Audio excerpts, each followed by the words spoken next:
Listen, check out this graph. FHA delinquencies are now near 15% higher than what we're being told. Now, what this tells me is there ought to be a heck of a lot more FHA listings right now than we have. So I guess the question I have is, why don't we? Well, because you're not getting the lists of these people who are currently delinquent on their loans and would be way better off selling that house or having a short sale or a foreclosure on their hands. Listen, I just called with a real estate agent partner whose business I'm coveting right now on FHA deals that have a high probability of defaulting right now. We can get these numbers and I've showed you how to do it easily. Now, in about 45 minutes of calling, it's kind of rough sledding at first, I'm not going to lie about it, but the agent got 3 contacts out of it with a superior script than what I was actually talking about, and I picked up a buyer for one of my loan officers up in Portland, Oregon, and I got a listing opportunity for that agent. All of this in 45 minutes from calling only on the right people. We just need to look at and react to the market that we're currently in. We don't continue on with what we're doing in spite of what the market is. We have to alter and kind of change things a little bit, because the higher those foreclosure numbers go up, the better the opportunity is going to be to convert more of the people that we have on our lists currently. Now, do you agree with this or disagree with it? I'd be curious to what you guys think down below, because really, there's no one right answer, provided we've got answers in front of us, right? Because this all sounds like bad news. A study that was just done by a company called Survey, 2 in 3 Americans, about 63%, do not believe the United States is taking the right actions to address the economic concerns. Americans' top economic worries right now are rising insurance costs with 95%, inflation at 94%, and the general overall state of the economy coming in at 89%. Now, almost 3/4 or 74% believe inflation is going to get worse in the next year, and 70% are more worried about inflation than they were this time last September. Okay, now here's the big one, the kicker that should really get you depressed. Nearly 3/4 of all Americans, so 70%, are concerned about a potential housing market crash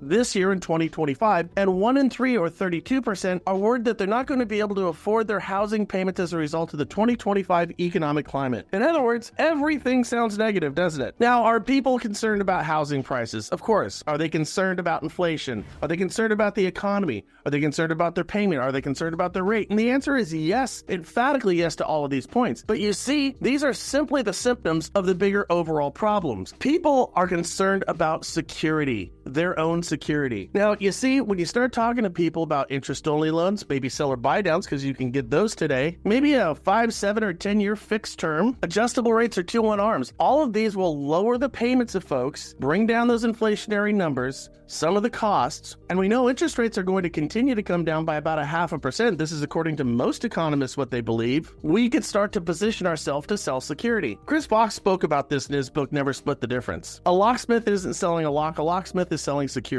We have to understand what our product is. Or maybe it's this. Maybe you speak with one of these FHA borrowers. Put yourself out there, because nobody owes you anything, right? Put yourself out there and tell them to get their payments back on time so they can do a streamlined refinance when rates come down a little bit. That's good for you. Or maybe coax them into a better decision, which is to sell a house rather than get it foreclosed on and get a listing for one of your real estate agents. We call this a win-win-win. Is it easy? No, it's kind of a tough market. But again, what's the alternative? And if this doesn't inspire you, I hope this will. Check out Sabin.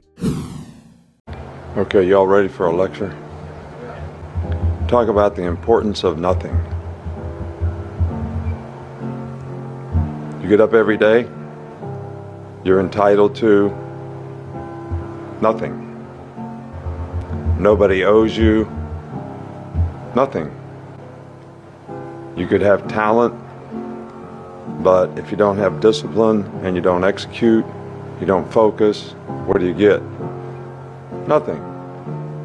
If you're complacent and not paying attention to detail, what does that get you? Nothing.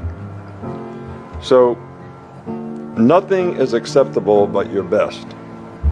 Everything is determined by what you do and you trying to be your best so that you can build on positive performance. That's the only thing. There should be nothing else.